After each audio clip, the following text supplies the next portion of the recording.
and welcome to the Women in ERP podcast. I'm your host, Abigail Allman, the founder of the Women in ERP platform. Joining me today is my co-host, Stephanie Poore. Stephanie is a sales manager for ERP vendor IFS, and she's also a huge advocate and champion for women in ERP. Hi, Steph. Hey, Abby. We are joined today by a true trailblazer in the world of ERP, Vicki O'Neill-King. Vicki is the Chief Operating Officer for Sapphire and has been with them for almost 15 years. An incredible feat. Now, we have had Chris Gabriel on the show before. He's the CSO for Sapphire. He was on season 1. And it's clear that Sapphire are doing something right by retaining their elevated level of talent. So we cannot wait to hear from you, Vicki. Can you tell us a little bit about your background and what led you to the world of ERP, Vicki? Yeah, sure. I mean, I actually joined an ERP company in one of my first jobs when I was 21, and I got a job in the city on reception. I was there working on reception for a couple of years, and I had to, I covered someone's holiday, a sales admin role, actually, and part of that role needed to, they needed some consultancy, and it was almost like, you get computer says no, they couldn't have a consultant on a particular day to do something. So I had a look at it. And for those couple of weeks that I was covering, I said, if you do this, this and this, and you move that consultant there and that consultant there, we can fill all of the jobs that we've got. So I made a play to look after the consultants there, which I did. And I built a PMO team, and we increased their utilisation by about 20%. Just by approaching everything in a different way. And I thoroughly enjoyed it. And I was there for about 12 years, created and built a PMO team as we grew. And then I moved across to Sapphire in 2008 to come across to this is obviously an ERP digital transformation business now, to move across to build and lead a PMO team here. And I've been here since 2008, but that's what I joined here as, is to come in and build a PMO. And just move through looking after professional services and spread out into operations, and now COO. Yay! Amazing. And have you found that path to C-suite particularly challenging as a woman? Me personally, I have to say that I haven't. I know a lot of women that have struggled with moving into leadership roles, or just in sales roles in particular, because, look, it is male dominated, right? And I've heard stories of women that have gone into meetings and been treated differently, treated unfairly maybe with pay and with promotions and things like that. I personally haven't experienced that through my journey. It could just be, maybe I have experienced it and I haven't cared enough to take much notice of it, and I brush over it. I think it says a lot more about the people that are treating people like that than it does about, obviously, the individual that it's happened to. But I also think that I've been very, very fortunate, particularly at Sapphire, probably one of the reasons why I have been here for so long, in that it's always been an incredibly supportive leadership team, albeit all males at the C-suite level other than myself. But when I joined here, I had a young son, and I don't ever recall really having the struggles. And you can just see the path that I took from coming in as a PMO resource and working all the way up through these 15 years while bringing up, I think Jake was 8 when I joined. And like I said, a single mum, so having to go and do school runs and things like that. So I totally acknowledge and appreciate a lot of the challenges that women have. I don't feel like I've personally experienced them, but I know that they definitely exist. You've almost taken them in your stride, haven't you, and just got on with it?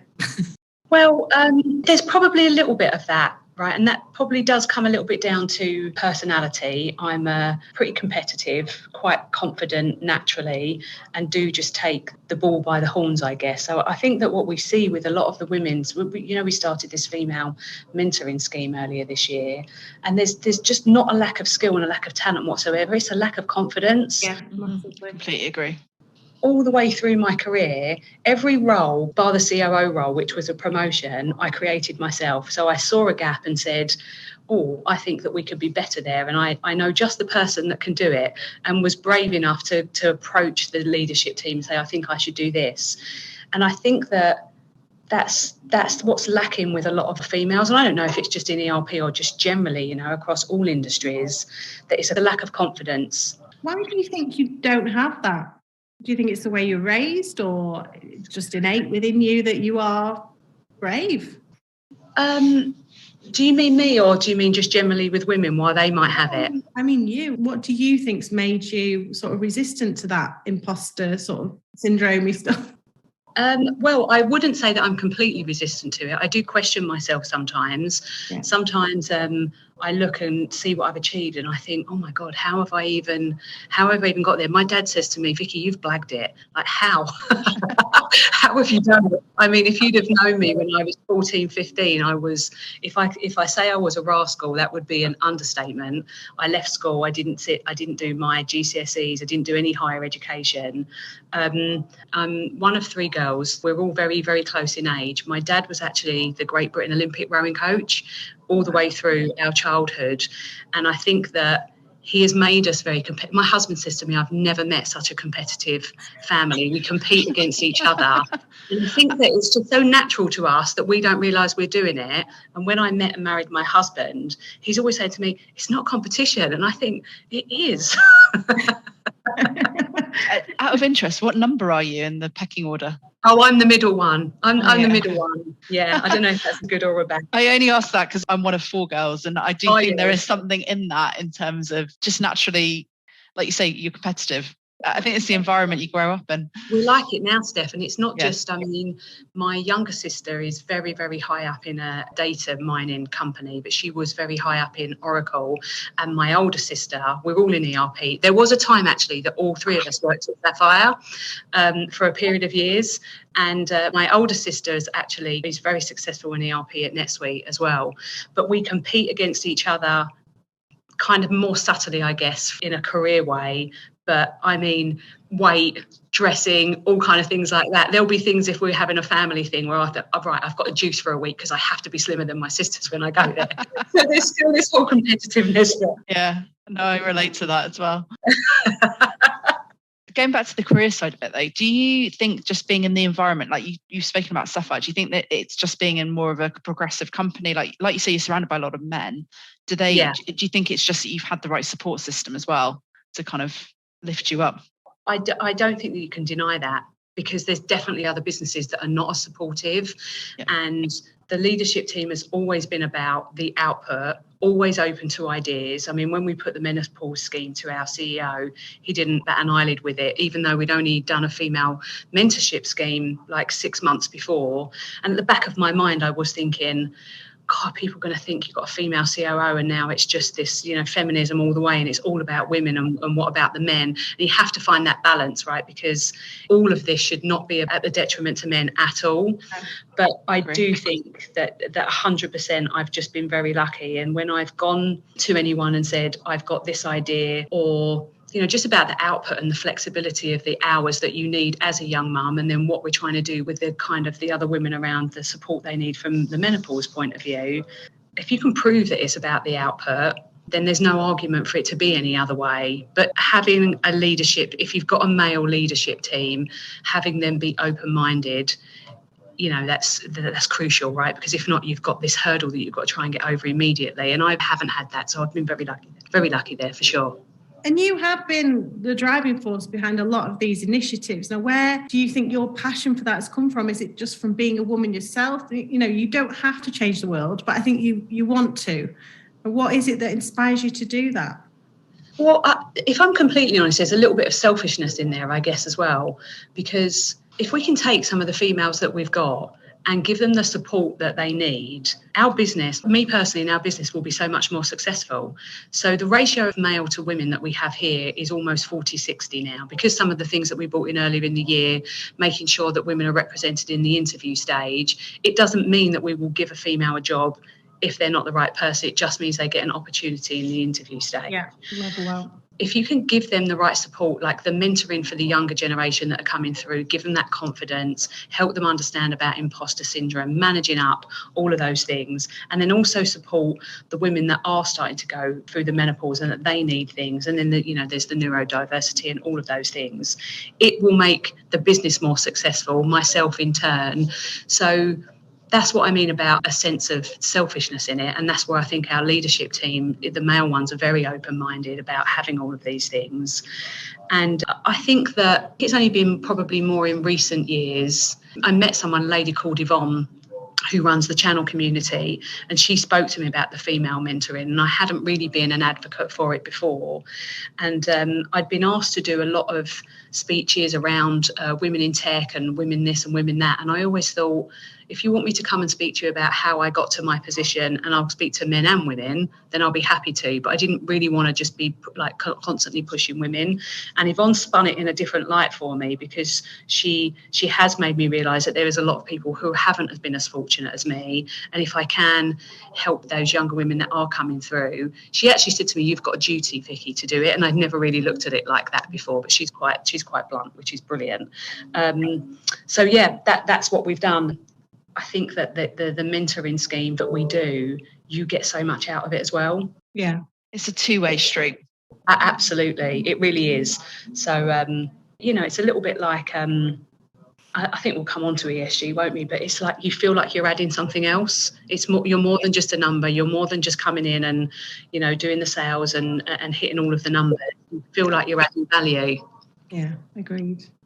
And just like going back now to your role as COO, and for those people that are listening that don't understand what a COO is, what does your role entail? What do you do on a daily basis? It's the most important role in the company, right? So I think so at Sapphire, I'm responsible. It's going to be about around 75% of the workforce. So we're about 425, 430 people at the moment. So it's all of the operations. So it's professional services, it's support, our hosting cloud offering that we've got, all of our facilities around the world. We're in the UK, across the US, Manila, Mexico, Mumbai, Lebanon, South Africa. So we've got quite a wide spread. So all of the facilities, admin, business transformation, HR people. So it's really broad, but you never really know what you're going to come into. And I think that's what's challenging and always exciting. It's not always exciting on the day when you come in and you've got to deal with something, but it's pretty broad. But I do really enjoy it. I always say I've found a role where I am able to just not boss people around, but I can just do this. And I do love it, I say. Delegate, yes. The glue that holds it all together. That's the way I see it. Yeah. I genuinely think that my career as I came up, so I sat my project management exams in my 20s and did a fair bit of project and then program management, and that's how I ended up looking after the professional services team here. That structure really does give you a really good benchmark to be organised and to be able to delegate, and I think it's a great stepping stone to operations, project management. I do, yeah. And it does sound really sort of high-powered and busy, and you have got a son. How do you manage that, the work-life balance? I think I'm a really careful planner. My husband says I have to plan everything. So I'm always planning our weekends in advance. So I'm a little bit like I need to know what's going to happen. So I plan my day. So I always know what I've got in my diary a week in advance, and I'm always prepared for it. Wow, this is insane.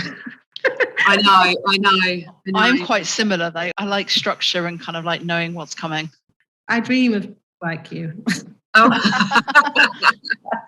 So I leave gaps in my diary as well, so I won't ever block myself out from 9 to 5 on back-to-back meetings. So I always know that something is going to slap you around the face in any given day or week. So it's having that, but also taking the time to do what you need to first. So I'll try to go for a run or walk the dogs if I'm working at home. Always make sure that my day is not going to start until I've had the opportunity to do that. I do that in the morning because I'll probably not get round to it if I don't.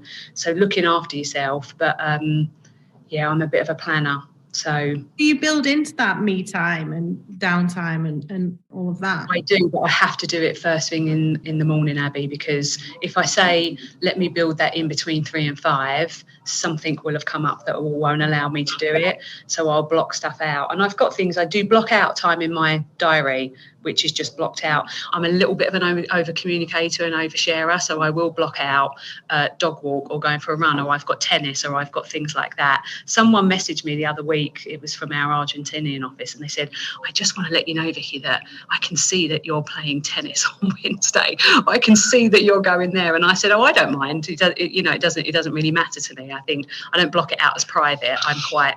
Because again, it comes back to that whole output.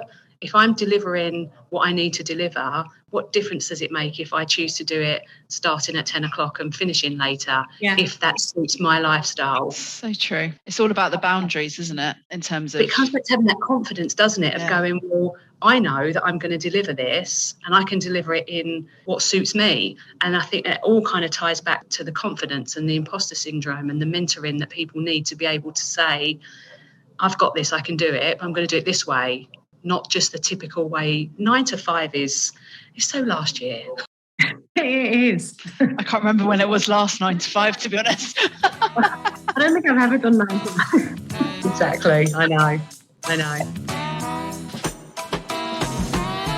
You've just launched a really groundbreaking menopause policy that we both agree is a really incredible step forward within this tech sector. Yeah. Tell us a little bit about that, why you've introduced that, and what are the reasons for bringing it in, and why is that significant, do you feel?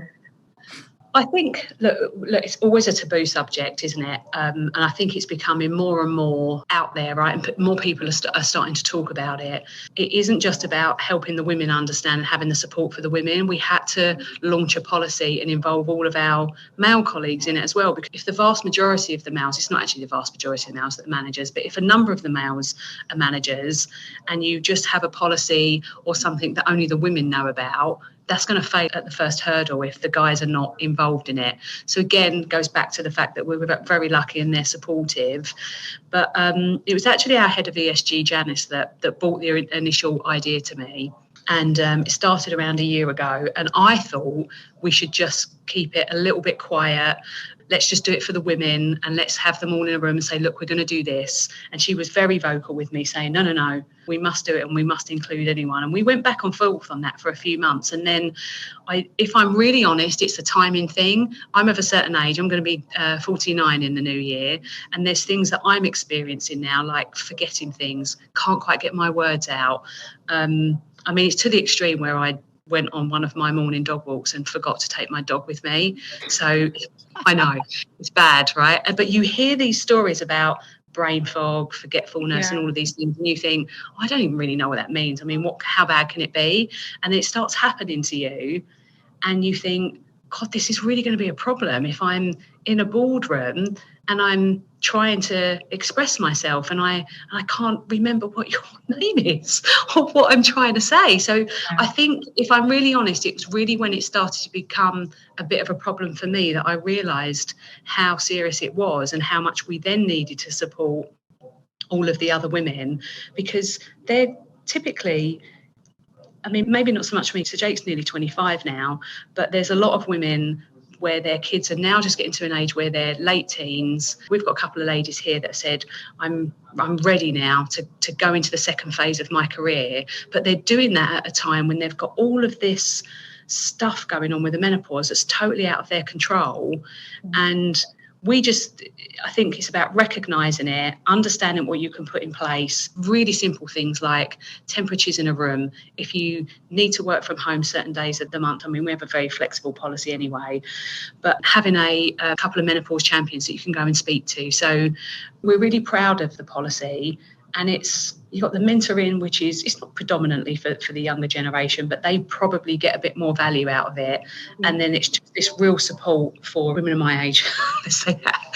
Supporting your male employees to support their wives and partners as well as part of that. Do you know what, Abby? When we launched it, there were as many males on the launch as there were females. And I was a little bit taken aback by it, but it was really, really interested, and they were really engaged in it, asking questions. It was very interactive. But like you say, most of them have got wives of similar ages, but they've got some of these women working for them. And it was really quite humbling, actually, to see all of the men on it and showing such interest as well.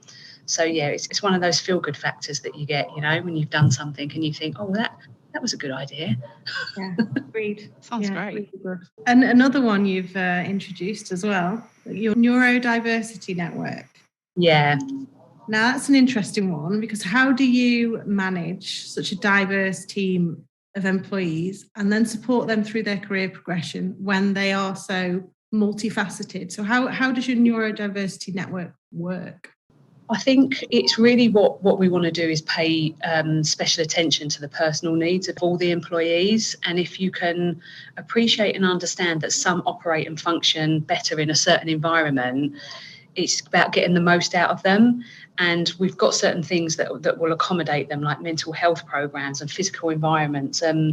But it does just come back as treating everyone as individuals, and you're not just a number. And if somebody needs some kind of different support network around them to help them exceed or excel or even just function and operate properly at work, then we have a duty as an employer to do that. But again, it goes back to that, it's in our interests too, because there are women that are young that need support, there are women that are middle-aged that need support, and there are many, many people with neurodiversity that also need support. So, you know, it's just about making the best working environment that we can to get the best out of people. And is that through communication? Are you talking to people to see what they need and trying to, you know, tailor their environment to that? Or is it where you have, you know, your HR teams in there and you do we've all done them, the quizzes about what colour you are and where you fit on the team leader scale and all of that? Or is it a one-to-one conversation? Look, you know, what do you need? Some of it will be one-to-one, but a lot of it is through our head of ESG, and we have an ESG committee. And first of all, it's about launching something to say, hey, if you're experiencing any of these things, if you feel that you fit in any of these categories, we have policies and we can accommodate things like that will help you, and giving, first of all, people the confidence to know that they're not on their own and they can come forward and say, I need to have this work environment, or I need to have this kind of support. So I think first and foremost, it has to come from the top to show that we are supportive and open. And then when it comes to people talking, they'll probably either go to their manager at ESG or via our HR team, however they feel most comfortable, whoever they feel more comfortable talking to about it. But it's going to be one of those, a few people will come forward and then gradually more and more, I think. Yeah, it gains traction. Yeah. For sure. And you are now a award-winning manager. You've just won Manager of the Year at the CRN Awards. I did, yeah. That feels... Congratulations. Thanks. So it was, well, I'd had a few... have you ever had those baby Guinnesses? They're like a little shot with Tia Maria and Baileys and all of those things in. So I'd had a few of those before I went up on stage. And I'd already taken my heels off, because I think when you went through lockdown, you're just so used to kind of trainers and flat shoes, weren't you? You put a pair of heels and a dress on, the heels were off under the table. And then when they called my name, I wasn't expecting it, because I'd never even been to a CRN Awards before, let alone be nominated. And I got to the finalists, and obviously, you know, the competition is huge there. And so a few baby Guinnesses in, and completely barefoot, I went up and got the award. It's authentic. I think that's great. There was a photo, and I sent it to my dad, and he said I would just look like I was knocking the woman who was presenting me the awards out the way, and just kind of getting to the front and showing my award. And it's a really nice award, actually. It's a glass one, and I took it home, and my husband was just like, oh my God, how am I going to live with you now you're manager of the year? And I had it out for a little while, but I wasn't getting enough applause for it, I think, at home. So I brought it in now, and I have it on my desk, see if I can get a little bit more credit. I love it. No, you should absolutely be proud of that achievement. It's really clear that you're deeply passionate about supporting people around you. It's so important that we have women like you at the top, because essentially you're paying it forward for us. Do you have any advice for any other senior women, how they can get board buy-in for their ESG initiatives? Well, I don't know. I think, look, with anything, right, if you're going to take anything to a board is going to want to know what their return on investment is, and whether that's a financial for a project or something you want to invest in, or something with ESG. And with the ESG, I feel like there's so much reward in that, and there's so much return in it, because you can attract and retain talent by having a strong ESG program, without a doubt. It's something that's very, very important, and we see that in our interview cycles all of the time. So just that alone, I think, is just a really big thing if you are trying to do something else. But it makes your current employees really feel like they're adding value and just having those nice moments. We actually do some work with some underprivileged schools in the local area, and we had a class of school kids in here earlier in the week, and I came into the office and I had a pretty tough day ahead of me that day, and then we had these kids in, and Janice brought them in to meet me, and she said to them, she explained who I was, and then she said, what would you like to ask Vicki, based on what she does in the business? And one of them said to me, can you lend me £5? Like, that's confidence. Exactly, yeah. So, and then there's a young girl said to me, what do you spend all your money on? And I was like, well, actually, clothes shopping. And they said, do you save any money? And I said, no, not a penny. So, but it was just like half an hour out of the day, which was the highlight of your day. And we get that often because of our ESG policy and all of the things you do. So I just think that if you need to go and get something signed off, just show retaining your talent, because it's what people want to be at work for. They don't just want to be a number, they want to feel like they're part of a community. Yeah, absolutely. As you're extremely passionate about diversity, I'd like to carry that on into the ERP conversation that we talked about. So how important do you feel it is to have a diverse project team? You mean on if you would implement an ERP? Implementing, upgrading, yeah. I think that the diversity is important. I feel like, in my experience, from a technical side, I don't think there's any difference. You can either do the technical work or you can't, and it shouldn't make any difference whether you're a male or a female. Yeah. But I think that women bring different qualities, and they're not necessarily better or worse. But whether it's an ERP implementation or a leadership meeting or anything, they often have more empathy. They listen more. In my experience, I find that women tend to be more organised. The female project managers that I've worked with have tended to be stronger than some of the males. I'm generalising, so obviously not always, but they often have a slightly different approach to things. Sometimes more thoughtful, and they sit back and they'll plan and structure things more than maybe diving in. And I think that on a project and on a project team, you need balance, and you need people to challenge each other, and that yin and that yang. And look, you could have an all-male project team and be very successful, or an all-female one and be successful. But in my experience, having that balance and the different people in the different roles has been where I would find you to be your sweet spot. It's just, look, we want complete equality, don't we? We want everything to be fair, but I don't think that we should come away from the fact that men and women are different. I don't think we could achieve complete equality because of that. We are different. We have different qualities.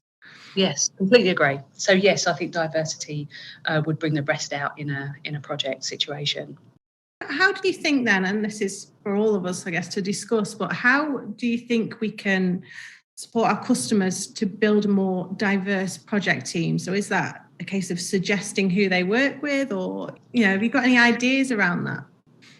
I don't know that you'd really be able to suggest to them in terms of their project team. It's going to be who they've got in their business, isn't it, really? But certainly from a Sapphire perspective, what we're able to do, because of our ratio of male to women in the company, all of our teams are going to be diverse. Yeah. And that's just a fact of who they're going to end up getting.